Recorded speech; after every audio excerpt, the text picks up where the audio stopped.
All right, to the electricity companies and whether they should be forced to sign up to a mandatory code. This is what Consumer New Zealand is calling for. You might have heard it this morning on Mike's show.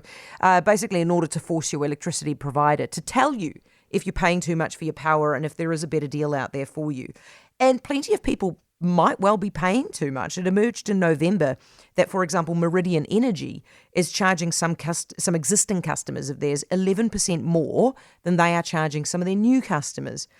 But then the question, I suppose, is do you actually need a code, or is this just a case of engaging a little bit of personal responsibility here? Yesterday, I got an email from my electricity provider to say that the 12-month contract that I'd been locked into was expiring, and as a result of that, I was losing my 10% prompt payment discount. You're not allowed that anymore because Megan Woods banned it in a piece of legislation.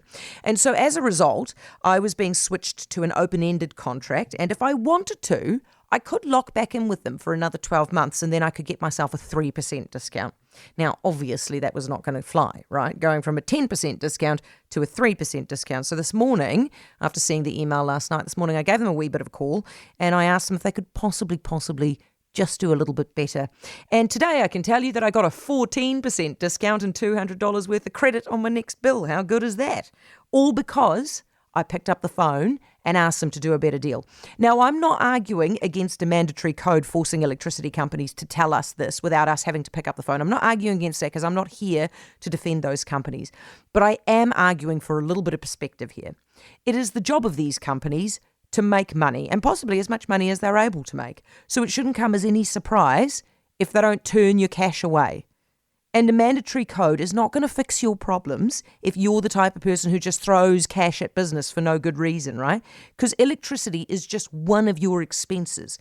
If that's how you roll, which is to pay way too much for whatever you've got, then you probably also might need a mandatory code for your mobile phone and your Netflix and your Wi-Fi and your builder and your plumber and your gym. And the list goes on. The fact is that every single company you are paying is trying to get the maximum amount of money out of you. And the only person who can stop that from getting out of hand is you. Your home for live sport. The Warriors run in. The best from the land. G'day New Zealand, I'm Jamie Mackay. And the greatest hits. Gold AM. Streaming on iHeartRadio. Just search Gold AM.